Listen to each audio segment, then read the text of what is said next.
What happens when one of the most anticipated morning television interviews turns into an absolute disaster that nobody saw coming? In just 36 seconds, a seemingly innocent question transforms into the most explosive on-air meltdown in daytime television history.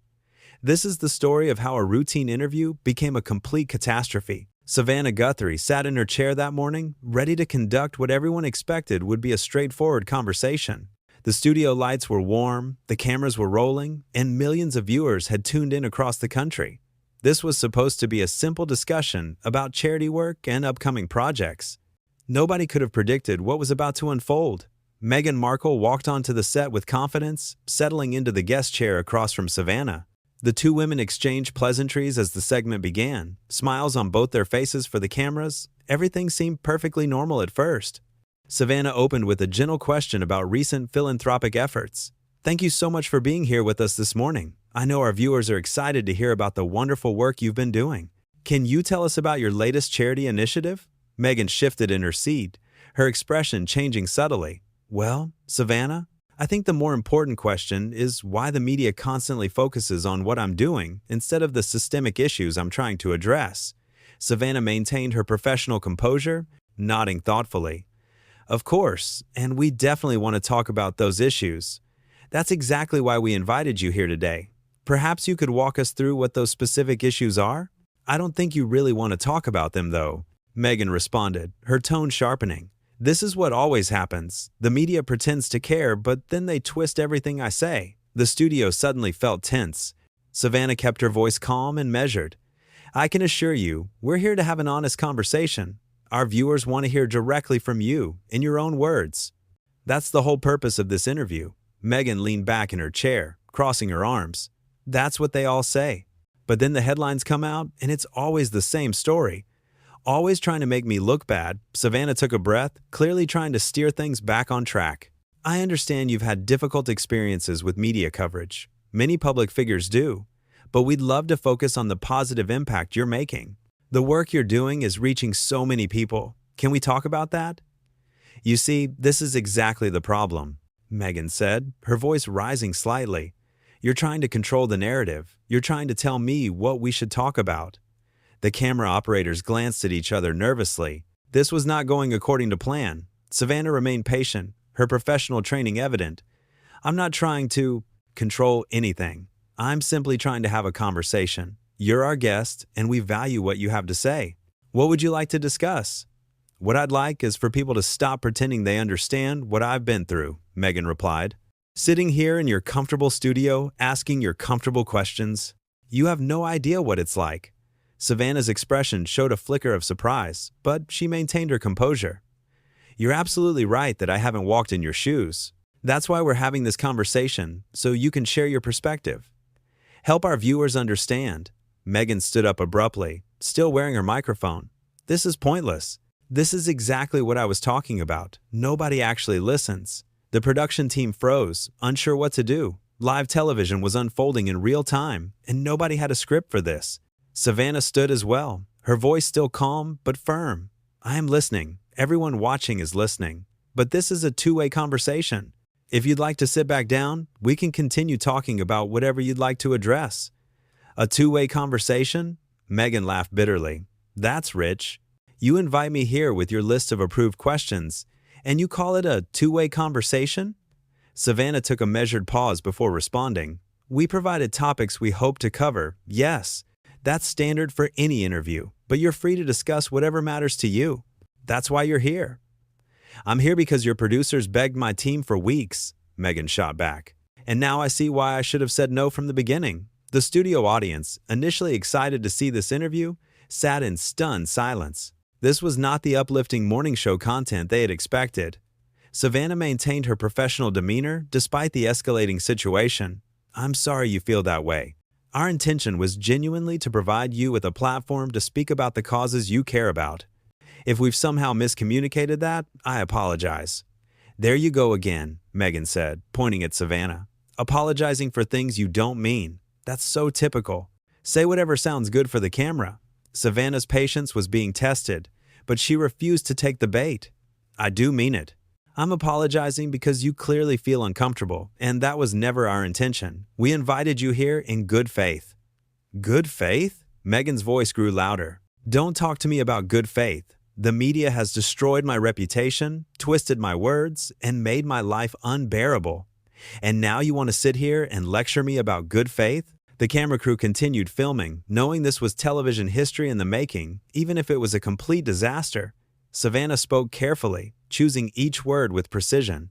"I'm not lecturing you. I'm trying to understand your concerns. If you feel the media has treated you unfairly, this is your opportunity to set the record straight. That's what we're offering you." "I don't need you to offer me anything," Meghan snapped. "I don't need your platform. I don't need your fake sympathy.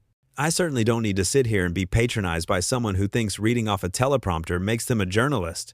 The insult hung in the air like a bomb. Savannah's expression remained composed, but her jaw tightened slightly.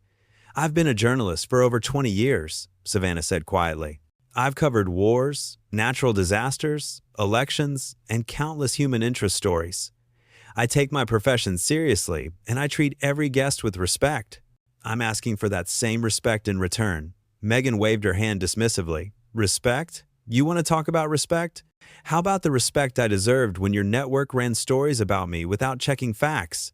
How about the respect I deserved when headlines attacked everything from my clothes to my family?" Savannah's voice remained steady. "I can't speak to every story every outlet has run. I can only speak to this conversation right now between you and me, and I'm trying my best to be respectful and fair." "Your best isn't good enough," Meghan declared. "None of this is good enough. This whole system is broken, and you're all part of it." The producers in the control room were frantically deciding whether to cut to commercial. This was spiraling completely out of control. Savannah took a deep breath. "If you feel that strongly, then help us understand what would be better. What would meaningful coverage look like to you? What questions should we be asking?" "You still don't get it," Meghan said, shaking her head. "I'm not here to teach you how to do your job. I'm not here to fix journalism. I'm not even sure why I'm here at all anymore." Savannah glanced briefly at the camera before returning her attention to her guest. "You're here because we hope to have a productive conversation. That offer still stands. Please, sit back down. Let's start over." Meghan remained standing, her arms still crossed. "Start over? So you can ask me more surface-level questions while pretending to care? So your viewers can watch and feel like they know me? No, thank you. I'm genuinely trying to give you space to share your truth," Savannah insisted. "That's all I've wanted from the beginning of this segment. Your truth, your words, your perspective. My truth?" Meghan's laugh was sharp and bitter. "You wouldn't know what to do with my truth. You'd edit it, spin it, turn it into clickbait. That's what always happens." Savannah's professionalism was being pushed to its absolute limit, but she held firm. "We're live right now. There's no editing, there's no spin. Whatever you say goes directly to our audience, unfiltered. That's the beauty of live television. The beauty of live television," Meghan repeated mockingly. "Is that what you call this? This ambush? This is not an ambush," Savannah said firmly. "An ambush would be surprising you with gotcha questions or attacks. I've done nothing but try to create space for dialogue." Meghan's expression hardened. "You and everyone like you are the problem. You sit there with your perfect hair and your perfect smile, pretending to be someone's friend, and then you stab them in the back the moment the camera stops rolling." Savannah stood a little straighter, her voice calm but strong. "I have never stabbed anyone in the back. I report the news fairly and accurately. I interview guests with professionalism and integrity, and I certainly don't deserve to be spoken to this way." "Oh, here we go," Meghan said, rolling her eyes. "Now you're the victim. Classic move. I come here trying to have a real conversation, and somehow I'm the bad guy." "Nobody said you're the bad guy," Savannah replied. "But you've been hostile since we started. I've tried to accommodate your concerns. I've tried to redirect the conversation. I've tried to be understanding. At some point, there has to be mutual respect." Meghan took a step closer to Savannah's desk. "Mutual respect? That's hilarious coming from someone who works for a network that has published hundreds of negative stories about me. Where was the mutual respect then?" Savannah didn't back down. "I don't write the stories. I don't control what other journalists report. I can only control how I conduct myself, and I'm trying to be fair to you right now, in this moment." "Fair?" Meghan's voice dripped with sarcasm. You don't even know the meaning of the word. None of you do. You're all just part of the same machine, grinding people down for ratings. The tension in the studio was suffocating. Every person present could feel the situation deteriorating with each passing second. Savannah spoke with measured conviction. "I'm sorry you feel that way. Truly, I am. But I can't continue this conversation if you're going to insult me and question my integrity. I've treated you with nothing but courtesy." "Courtesy?" Meghan shot back. "Is that what this is? Inviting me here just to make yourself look good? Just to boost your ratings? That's not courtesy. That's exploitation." Savannah's expression finally showed a hint of frustration. "You agreed to come here. Your team reached out to us. We didn't force you to walk onto this set. You chose to be here. And now I'm choosing to leave," Meghan announced. "Because this is exactly the toxic environment I was trying to get away from. You people never change." She reached up and unclipped her microphone, the sound echoing through the studio speakers. Savannah made one last attempt. "Please don't leave like this. We can take a break, regroup, and come back with a fresh start. You came here to talk about important issues. Don't let this moment derail that message." Meghan dropped the microphone onto the guest chair. "My message is perfectly clear. The media is broken, and you're all complicit. I'm done being part of this circus. I respect your right to leave," Savannah said, her voice steady despite the chaos. "But I want to be very clear for our viewers. We invited you here in good faith. We prepared thoughtful questions about your work. We gave you every opportunity to share your perspective. What happened here today was your choice." Meghan turned back, her eyes flashing. "My choice? You're already spinning this, aren't you? Already figuring out how to make me look bad. Well, guess what? I don't care anymore. Say whatever you want. You will anyway." "I'm not spinning anything," Savannah replied firmly. "I'm stating facts. This was meant to be a positive conversation, and it didn't go that way. Our viewers just watched everything unfold. They can make their own judgments." "Of course they can," Meghan said coldly. "And you'll help guide those judgments with your commentary and your facial expressions and your carefully chosen words. That's how this works." Savannah remained calm, refusing to be baited further. "I'm simply going to report what happened. Nothing more, nothing less." Meghan laughed again, that same bitter sound. "Sure you will. I'll be sure to tune in later to see how you describe this. I'm sure it'll be very fair and balanced." She turned toward the exit, her heels clicking against the studio floor. Savannah called after her. "The door is always open if you change your mind. We'd be happy to have you back for a real conversation." Meghan paused at the studio door, looking back one final time. "A real conversation? With people like you? That's impossible. You don't want real conversations. You want sound bites and drama and controversies. Well, congratulations. You got your drama." And with that, she walked out of the studio, leaving Savannah standing alone on set. The camera still rolling, capturing every moment of the unprecedented exit. Savannah took a moment to collect herself, smoothing her blazer and returning to her chair. She looked directly into the camera, her professionalism never wavering despite what had just transpired. "Well," she said, her voice remarkably steady, "that clearly didn't go as planned. We had hoped to have a meaningful discussion about important charitable work and the challenges of public life. Unfortunately, as you all just witnessed, the conversation took a different turn." She paused, choosing her next words carefully.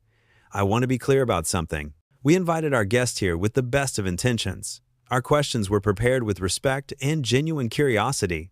We wanted to provide a platform for her voice. What you saw was exactly what happened. We didn't edit it. We didn't manipulate it. This was live television at its most raw and unfiltered." Savannah's expression showed a mix of disappointment and resolve. As journalists, we sometimes encounter difficult situations. We do our best to navigate them with grace and professionalism. I believe I did that today. I remained respectful even when I was being personally attacked. I offered multiple opportunities to redirect the conversation. I tried to create space for dialogue. She took a breath before continuing. "Sometimes, despite our best efforts, things don't work out the way we hope. That's okay. That's real life. What matters is that we conduct ourselves with integrity, that we treat people fairly, and that we're honest with our audience about what unfolds." The studio crew remained silent, allowing Savannah to finish her thoughts. "I stand behind everything I said during that segment. I stand behind the questions we prepared. I stand behind the way I conducted myself, and I want to thank our viewers for sticking with us through that very unexpected moment." Savannah glanced down at her notes, then back up at the camera. Live television can be unpredictable. Sometimes it's magical. Sometimes it's messy. Today, it was messy, but it was authentic, and I think there's value in that authenticity. You saw exactly what happened, without any filter or editing. Her voice took on a slightly softer tone. I genuinely wish things had gone differently. I wish we'd had the opportunity to discuss the charitable work and the important issues that were supposed to be the focus of this segment. I wish our guest had felt comfortable enough to have that conversation. But for whatever reason, that wasn't possible today. Savannah straightened her papers on the desk. We'll continue with the rest of our show as planned. We have some wonderful segments coming up, and I hope you'll stay with us. Thank you for understanding, and thank you for being part of this moment with us, however uncomfortable it may have been. She maintained her composure perfectly, a true professional handling an impossible situation with dignity and grace. The camera slowly pulled back, showing the empty guest chair, the discarded microphone, and Savannah sitting alone at the desk, ready to move forward with the rest of the broadcast. Behind the scenes, the production team was in shock. Nobody had ever seen anything quite like this before. Phone calls were already being made to network executives. Social media was exploding with reactions. News outlets were preparing their coverage of what had just happened. But on camera, Savannah simply transitioned to the next segment, her voice steady, her professionalism intact. She had weathered the storm, maintaining her dignity even when faced with unexpected hostility and personal attacks. The empty chair across from her told the whole story. An interview that should have been straightforward had instead become one of the most dramatic moments in morning television history. And through it all, Savannah had remained composed, respectful, and professional. She had done her job exactly as it should be done, even when her guest had chosen a completely different path. That contrast spoke volumes about who handled the situation with grace and who did not. The studio lights continued to shine, the cameras continued to roll, and the show went on. Because that's what professionals do. They handle the unexpected with poise. They don't lash out. They don't make personal attacks. They simply do their job to the best of their ability, no matter what challenges arise. Savannah had proven exactly that. In the face of hostility, she had remained kind. In the face of insults, she had remained professional. In the face of chaos, she had remained calm. The contrast between the two women in that moment couldn't have been clearer. One had come prepared for a conversation and had tried repeatedly to salvage the situation. The other had arrived with grievances and had chosen confrontation over communication. As the segment ended and the show moved forward, one thing was absolutely certain. This was a moment that would be replayed and discussed for years to come. Not because of what was said about charity or public service, but because of how drastically an interview can fall apart when one person refuses to engage in good faith. Savannah had offered every possible olive branch. She had been patient, understanding, and accommodating. She had tried to redirect, to start fresh, to create space for meaningful dialogue. Every attempt had been met with hostility. In the end, viewers had witnessed not just a failed interview, but a masterclass in how to maintain professionalism under pressure. Savannah had shown exactly how a journalist should behave when faced with an impossible situation. With grace, with dignity, and with unwavering integrity, the empty chair remained a powerful symbol, a reminder that sometimes, no matter how hard you try, no matter how professional you are, some conversations simply cannot happen. And when that's the case, all you can do is handle yourself with class and move forward. That's exactly what Savannah did. She handled an unprecedented situation with remarkable composure, never once stooping to the level of the personal attacks directed at her. She took the high road every single time. And that made all the difference.